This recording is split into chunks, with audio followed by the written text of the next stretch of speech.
watching the station covering all of the DMV. This is DC News Now.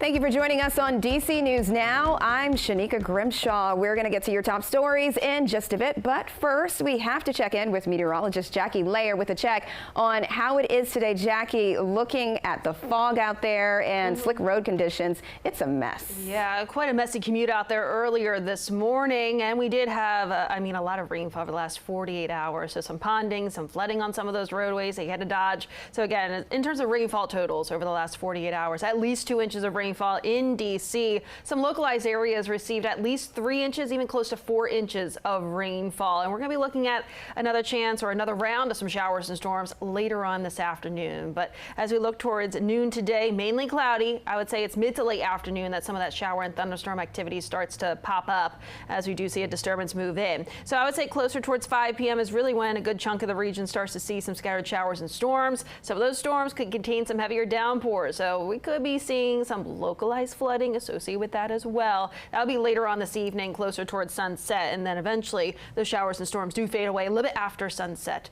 We should be seeing drier conditions tomorrow morning. But I'll have more details and a look at that 7-day coming up. All right, Jackie, thank you. Turning now to Virginia, the search for a 12-year-old boy continues. He was swept away by floodwaters last night in Albemarle County, which is west of Richmond near Charlottesville. We're told the boy was walking outside when he was caught by rushing water from a nearby creek that spilled over and flooded the road. First responders say they spent more than 3 hours searching for the boy, but had to stop for the night because of low visibility. And the floods causing lots of problems in western Maryland. Here on your screen, you can see cars nearly underwater, and firefighters rescued students and teachers from an elementary school in Allegheny County yesterday. The severe flooding has forced mandatory evacuations in some other areas in Maryland. And here's more video of that rescue from that elementary school in Westernport. First responders using small boats to get about 150 students and 50 adults to safety. The water breached the second floor of the school. And this video from Westernport, you can see the flooding is widespread. Now, there are cars swallowed up in the downtown area. They saw hours of heavy rain, and the mayor says this part of town is prone to flooding. And crews say the fire near the rail corridor in Baltimore has been contained. Amtrak was forced to cancel several trains yesterday because of these dangerous conditions. Take a look at these intense flames from a warehouse fire. More than 200 firefighters battled the flames for hours Monday night into yesterday morning. And there are also several MARC Penn Line and Amtrak trains forced to suspend some trips between Baltimore and the district yesterday morning. It left many travelers frustrated. Stressful thing because you're trying to get to work, and I work in Odenton, so taking an Uber from Union Station to Odenton is out the question. Amtrak says all customers affected were accommodated, and for the latest on the Amtrak cancellations and delays, just go to our website at dcnewsnow.com. And one person is dead, another injured after a double shooting at a restaurant in Southeast. It happened inside of America's Best Wings on Benning Road, just off of East Capitol Street. Police say a suspect shot 2 people just after 5 o'clock last night. Another man was injured but is expected to survive. They believe the suspect is either in his late teens or early 20s. Police are now working to figure out why this happened and who exactly is responsible. So we don't know what led to the shooting, but it appears to us that both victim and suspect were familiar to each other. MPD is offering a $25,000 reward for information that leads to an arrest. And staying in the district, an immigration crackdown taking place. The interim U.S. attorney says agents have arrested 189 people. Ed Martin Jr. says ICE officials arrested immigrants in a targeted enforcement effort focused on criminal offenders. And he says several federal and local agencies went after the most dangerous offenders, but they only have 8 criminal records. The remaining remaining 181, Martin says, are only charged with being in the country without documentation. And happening now, police in Arlington, Virginia will no longer be permitted to cooperate with ICE agents during local arrests. The change comes after county board members voted to remove language from the county's trust policy. This was a unanimous vote in last night's board meeting, the board arguing that immigration enforcement should be the sole responsibility of the federal government. Arlington County Police would still comply with any federal or state regulations mandating cooperation with ICE. The evidence shows that we are a safe community, but to stay safe, we have to be able to trust that law enforcement is focused on safety and not on federal immigration law. What is happening at the national level is not normal. Sending people to foreign prisons and claiming we have no way to get them back is not normal. Stating that due process isn't required for immigration proceedings is not normal. Considering suspending habeas corpus, which is the right to challenge your own detention in court, is not normal. And with the policy, local police will still be arresting undocumented immigrants on felony charges and that are identified as gang members. And happening today, a hearing for the Georgetown scholar detained by ICE earlier this year. Dr. Badar Khansuri is from India and has been teaching at Georgetown since 2022. His attorney argues Suri was detained because of his wife's Palestinian heritage and the couple's views on the conflict between Israel and Gaza. Ahead of the court hearing, the Council on American Islamic Relations is holding a rally in support outside of the district court in Alexandria. And new this morning, a federal judge ruling President Trump can use the Alien Enemies Act to deport Venezuelans who are shown to be members of the Tren de Aragua gang. That law has historically been used to detain or deport immigrants during wartime. Yesterday's ruling is the first time a federal judge has signed off on Trump's claim of the Venezuelan gang as a terrorist organization. Those accused of being in that gang are being sent to the Sicat prison in El Salvador. The United Nations is now sounding the alarm on those deportations, calling them a human rights concern. Families we've spoken to have expressed a sense of complete powerlessness in the face of what has happened, and their pain at seeing their relatives labelled and handled as violent criminals, even terrorists, without any court judgment as to validity of what is claimed against them. The Trump administration has not provided any evidence that the immigrants deported were gang members.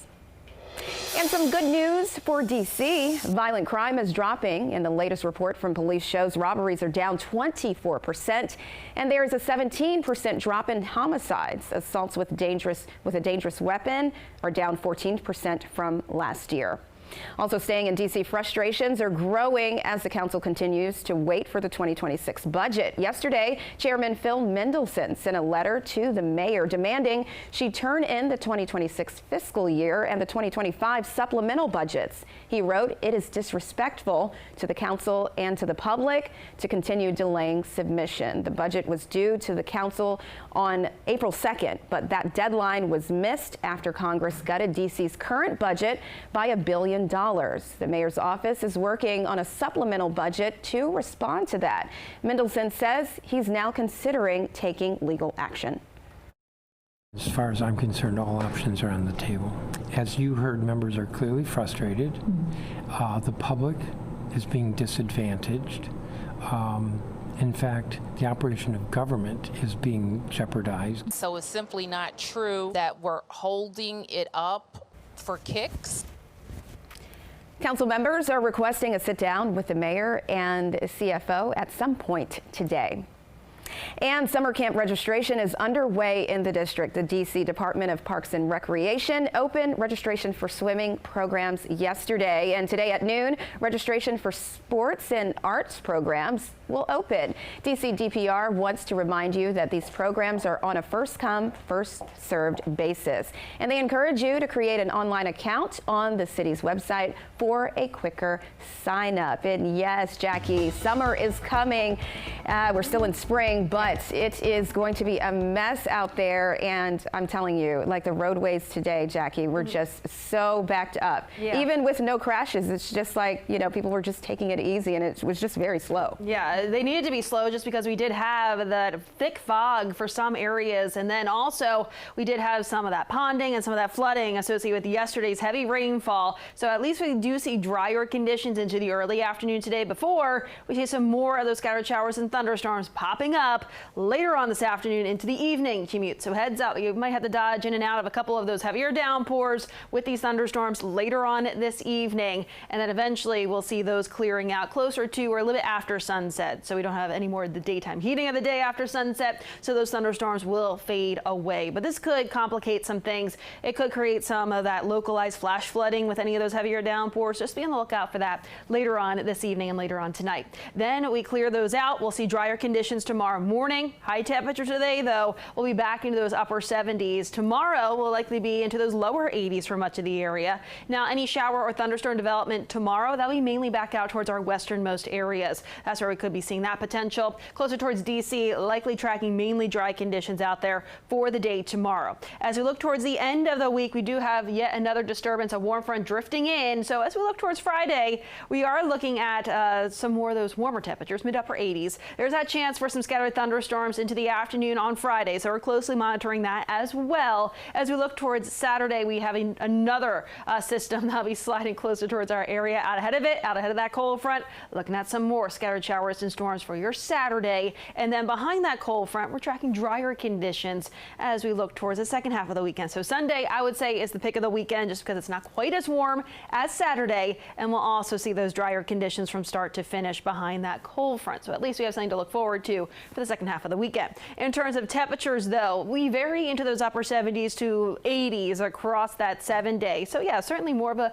summery feel, considering we do remain just above normal for this time of the year for most of that 7-day forecast. But yes, we do have some unsettled weather through the end of the week, still some storm chances. But like I mentioned, I still think tomorrow much of that thunderstorm activity will be back out towards our westernmost areas. At least Friday, though, more on the scattered side of the thunderstorm activity. High temperatures, though, will be warmer, mid to upper 80s. We're still talking mid to upper 80s out there on Saturday. Some scattered thunderstorms out ahead of that cold front. Behind the front, we'll be back in those low 80s. Sunday, upper 70s as we start off that next work week. So that sounds nice with those dry conditions as well. Oh, yes, that does sound nice. Jackie, thank you. Now turning now to the crackdown on junk fees. That's now in effect. Here's to what to expect next time you book a hotel or buy a concert ticket. Laura Hutchinson is helping you stretch your dollar. A new Federal Trade Commission rule goes into effect this week, taking the mystery out of the final cost you'll pay for online tickets to live concerts, hotels, and short-term lodging like Airbnbs. Former FTC Chair Lina Khan talked about the rule when it was announced. She says it means you'll know exactly what you're paying from the start. Whatever price you see is the price that you are paying at the end. Ticketmaster now including this pop-up when buying tickets, and third-party ticket vendor StubHub showing a breakdown of ticket prices before checkout. Having that up front, it doesn't feel sneaky, it feels just, here's the price, you can make that decision right away. The new rule does not stop businesses from charging fees, but it bans junk fees by requiring live event tickets. Hotels and vacation rentals disclose all pricing up front rather than tacking on extra costs like convenience fees or resort fees when you check out online. The total price has to be displayed more prominently than any other cost. This rule is a major step, but the FTC recognizes that bait and switch pricing remains a problem in other industries. There are a lot of complaints about fees in the rental space, for instance, that are not being disclosed properly to consumers. And sky-high egg prices may have reached a ceiling. We're finally seeing a drop in prices. The latest government data shows the average price fell from $6.23 in March to $5.12 in May, lowering the egg prices. And that's been a main focus of the Trump administration. Despite ongoing trade disputes, the U.S. has created increased imports of eggs from South Korea, Turkey, Brazil, and other countries. And it's an international getaway. The Washington Commanders are going to Spain. In the fall, the Burgundy and Gold will be taking on the Miami Dolphins in Madrid.